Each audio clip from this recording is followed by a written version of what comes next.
In an old factory, a group of dissatisfied workers start a movement in search of rights. They gather to talk to their boss, but their way is blocked by a battalion of security guards armed with truncheons. At first, they remain motionless, but when one of the workers throws a rock at the guards, a fierce fight breaks out. The confrontation is only interrupted when the boss, through a megaphone, asks two of the workers to come and talk to him. However, the leader of the movement, Sangaji, is not called and the chief demands that the others return home.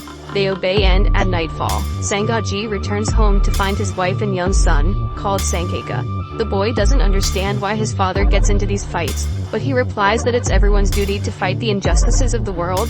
The family then goes to bed, but first, Sankeka's mother asks the boy to close the windows because of the rain and, even though he's afraid of lightning, he obeys.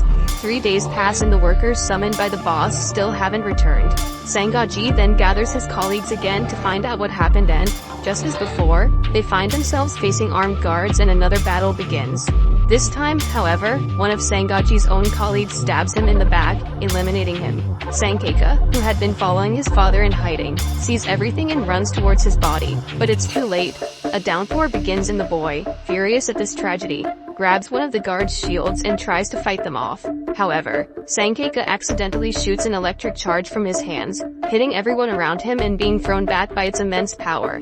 After this event, a year passes with Sankeka and his mother having to support themselves. She receives a job offer in another city and has to go away for a day, but a week passes and Sankeka's mother hasn't returned. The boy is forced to fend for himself, facing hunger and his greatest fear, which is the lightning that comes with the rain. More days pass and, believing that his mother has abandoned him, Sankeka leaves home and tries his luck on the streets. One morning, however, he is chased by a gang of street kids, who surround him in an alleyway. Sankeka tries to defend himself, but is beaten by all 5 of them at once and they even cut his ear and intend to beat him with wooden logs. Fortunately, another boy, called Awang, shows up to help Sankeka and, with his martial arts skills, knocks the 5 of them out in one fell swoop. After the fight, Awang takes the boy to his hideout in a train station, feeds him and decides to teach him to fight, so that he can defend himself. Training begins, with Sankeka proving to be a skilled martial arts student. However, during the break, it rains again and the boy runs to hide inside one of the wagons. Awang asks why Sankeka is afraid of the rain and the boy says that he feels as if the lightning is attracted to him. Awang then invites him to go with him on a train to the southeast, where they can both have a better life. Sankeka accepts and, during the night, the two run after the train, which is leaving at high speed. Awang manages to reach one of the wagons and puts out his hand to catch Sankeka. But even though he runs as far as he can, the boy is left behind. As a final lesson, Awang advises him to use what he has learned to survive and not to trust anyone. Sankeka decides to put his advice into practice and, the next day, goes to look for work in a port so that he can support himself. While waiting in line, a street kid pushes him and takes his place, but this time, Sankeka strikes back with a spinning kick. However, the boy calls the rest of his gang and they run after Sankeka. Luckily, during his escape, he meets a couple in a car and they take him away. They promise to take care of him and give him a better life, but when he remembers Awang's advice, the boy runs out of the car and into the street. Several years have passed and Sankeka, now an adult, works as an electronics and security technician for a newspaper. His city is overrun by crime and vandalism, but he prefers not to interfere and just lives his life in isolation. Meanwhile, others are trying to fight crime, like the newly elected politician, Durga Utama. He goes to a dinner for legislators and there he meets Pankor, the head of organized crime who controls almost the entire city. According to rumors, Pankor, like Sankeka, had his father murdered unjustly and the criminals set fire to his house. Pankor survived, but his face was burned and he was taken by his uncle to an orphanage, so that he would never have access to his inheritance. There, Pankor and the other orphans were mistreated, but the boy used his intelligence to unite them in a rebellion, with the help of his colleagues. He eliminated the owners of the orphanage and soon rose in the world of crime, with all the country's orphans as his allies. He even comes to the legislators' dinner to meet the new politician, but Durga rejects him, saying he knows who he really is. Unfortunately, this turns out to be a bad idea and, when Durga is returning home with his family, he sees in the corridor that someone is watching him. Durga decides to investigate and is approached by a mysterious man, who invokes fire magic and puts him to sleep. Minutes later, Durga wakes up and finds himself in an abandoned building, gagged to a chair and with his wife and children tied to a rope. Suddenly, Pankor appears and tells him that, because of his disrespectful attitude, he will set an example for everyone. Durga begs for his family to be spared, but instead the crime boss starts setting fire to the rope, and when it breaks, his family is thrown out of the building. In the midst of his despair, the politician tries to rescue them and throws himself down to grab the rope, but also ends up falling in Pershing, along with his loved ones. Far away, Sankaka wakes up in his bed, hearing the noise of a guy trying to break into the apartment next door. Once again, he prefers not to get involved in other people's problems and just gets ready for another day at work. At the end of the day, Sankaka talks to a friend who wants to leave the city and get away from all the violence. Speaking of which, a guy comes running towards the gates of the newspaper and asks for help, because a gang of hooligans wants to lynch him. Sankaka and his friend initially refuse to help, but his colleague, Agung, opens the door and promises to take him safely to the police station. Before leaving, the security guard tells Sankaka that this city will never change if people like him continue not to care about others. These words cause him to have a crisis of conscience, and, the next morning, he sees the vandals trying to break into the apartment again. They manage to get through the door and find a young woman called Woolen, who lives with her younger brother Teddy. The bandits threaten to eliminate them both, but Sankaka finally decides to intervene and attacks the men with punches and kicks. The criminals don't like this at all and advance on him, armed with knives. Even so, Sankaka uses what he has learned in martial arts to block the attacks, and, as soon as he takes down one of them, he moves on to a direct confrontation with the second criminal. However, as he struggles with him, the other gets up and prepares to attack him from behind. But to his surprise, as he leaps towards Sankaka, Woolen pulls him up by his shirt and knocks him onto the table. Sankaka takes advantage of the help, knocks the other bandit off his partner and tells them both to get out of there. His skills impress Woolen and Teddy, but he soon leaves so as not to attract any more attention. Later, Sankaka is finishing another day as a security guard, but while he's watching the place with his flashlight, the two bandits come back looking for revenge. They have brought allies, and, although the security guard manages to deal with a good part of the group, he is forced to flee when more of them show up. Finding himself outnumbered, Sankaka runs towards the huge newspaper presses and uses the cramped environment to his advantage. Even so, he can't avoid the whole gang, so he takes the fight to the rooftops. The thugs follow him and another confrontation breaks out, with punches and kicks being exchanged between Sankaka and the entire gang. Even with his martial arts skills, he is soon knocked down by the criminals, who begin to beat him mercilessly with their wooden clubs. Finally, with Sankaka powerless to fight, the gang threw his body off the roof. No ordinary human being could survive that fall, but just then, heavy rain began to fall, and with it, several bolts of lightning began to strike Sankaka. Suddenly, he wakes up and begins to absorb the electrical discharges in his body, but all this energy causes him to lose consciousness. The next morning, he wakes up in his apartment, but it's not long before someone knocks on the door, and it's Woolen, who out of the blue asks him to look after her brother. Meanwhile, in the assembly, the politicians argue among themselves about Durga's perishment and suspect that Pankor was responsible. However, the crime boss himself appears on the scene and attests to his innocence, as well as warning everyone to be careful what they say. After that, Pankor leaves, and his assistant, Gazul, says that the city's politicians could be a problem in the future. However, the crime boss has already put his plan into practice, and, in a rice warehouse, his henchmen inject a mysterious serum into the sacks. Back at Sankaka's house, he tells Teddy that he will take him to his sister's because he has to work. On the way, he meets Woolen at the market, who is gathering other traders in a movement to demand more security. Sankaka then asks the young woman to take her brother back. But before she does, the same gang of thugs who threw him off the roof show up on the scene. They're surprised to see the security guard still alive and start chasing him through the city streets. Sankaka tries to escape, but is soon surrounded by them and forced to face them in another round. Once again, his combat skills enable him to take on several of them at once, blocking and countering their attacks very quickly. However, the bandits decide to put an end to this and throw axes at Sankaka, but he suddenly blocks them with lightning from his arms. He also manages to momentarily launch electrical discharges at his enemies, knocking them away. This surprises him, but when Sankaka tries to fire the rays again, nothing happens.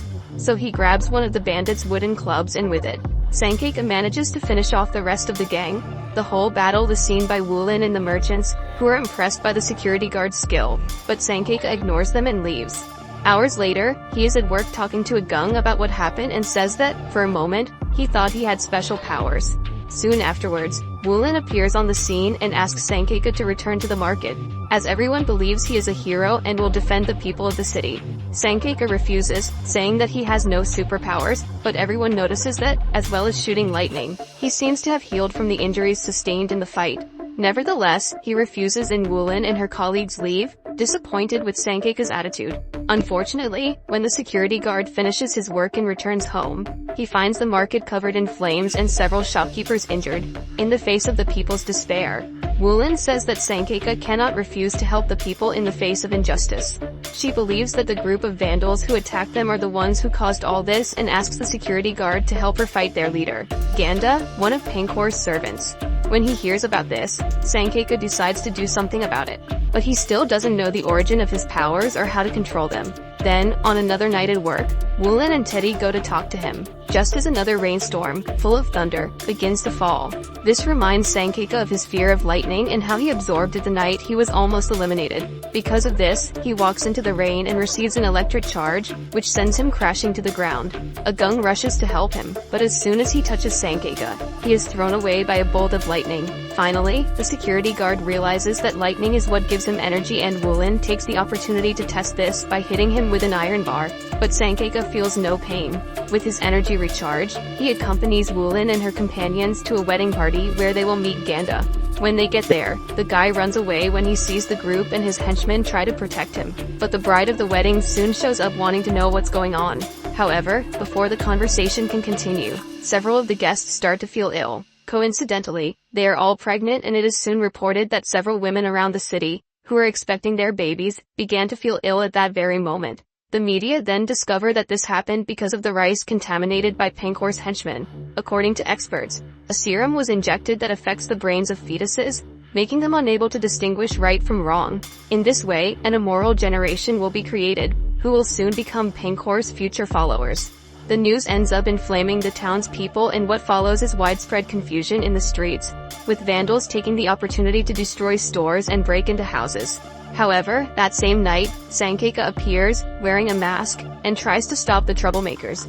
He manages to take them on without too much difficulty, but one of the thugs attacks him with a knife containing a reservoir and with it, the guy collects some of Sankaka's blood and leaves.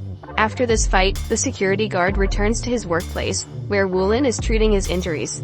Once again, a rainstorm begins and Sankaka takes the opportunity to recharge his batteries, but when he sees what happened to Agung, he realizes that, being energized, he could risk the lives of his friends. So, with the help of Woolen, Agung and Teddy, Sankaka takes everything he can find in the newspaper and puts together a protective suit. With it, the warrior sets off to confront more criminals and, on his mask, he has put antennae made of metal, so that he can absorb the lightnings more easily. The masked vigilante's actions soon become news and attract the attention of the House of Peace, a secret organization made up of politicians and journalists. Among them is Ridwan, one of the legislators who proposes to investigate the immorality serum and discover the identity of the masked hero. Speaking of him, after a night of fighting, Sankaka wakes up on the sofa and sees Woolen making her breakfast.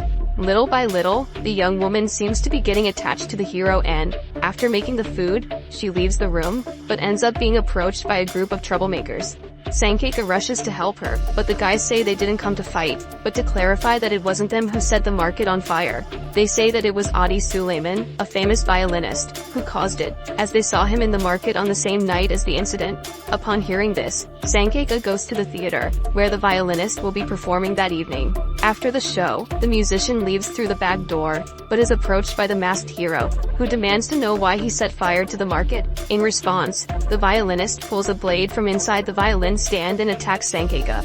Thanks to his superhuman stamina, he is unharmed and an intense fight begins.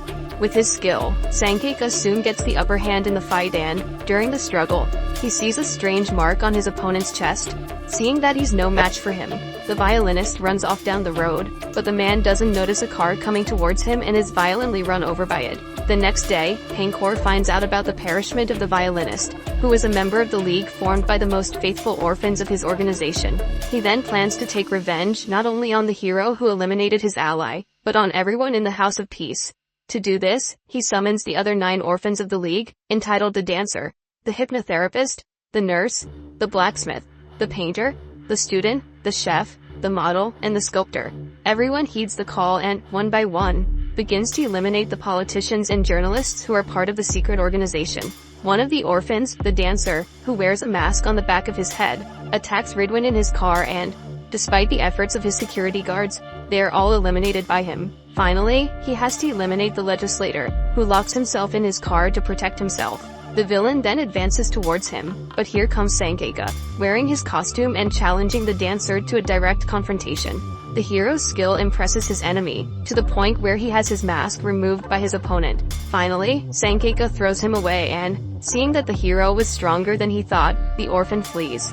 Afterwards, Sankaka goes to check the mask and finds the same symbol that the violinist had tattooed on his chest, representing the League of Pankor. Ridwan thanks the hero, who flees the scene, but his heroic act motivates the legislator to vote for the production of antidotes against the immorality serum. The vote is passed and the antidote begins to be produced and distributed among all the residents.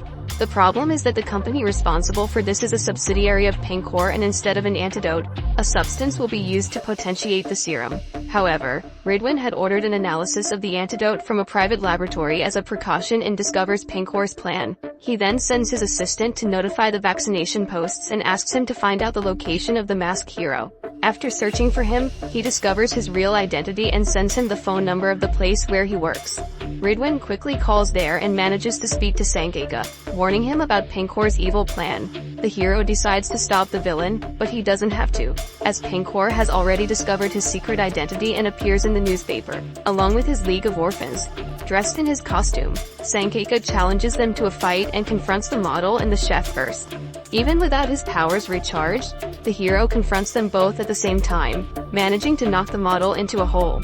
But soon after, the sculptor appears with his tweezers and hammer, next to the painter, who uses his powerful fists as a weapon. These two soon prove to be more of a challenge than expected, and Sankaka finds it difficult to keep the fight going. To make matters worse, it's the student's turn to enter the fray, using her backpack as a combat hose, along with the blacksmith, armed with two long, sharp swords. Faced with his rivals with their long-range weapons, Sankaka tries to keep his distance, but is soon stopped by two more members of the League.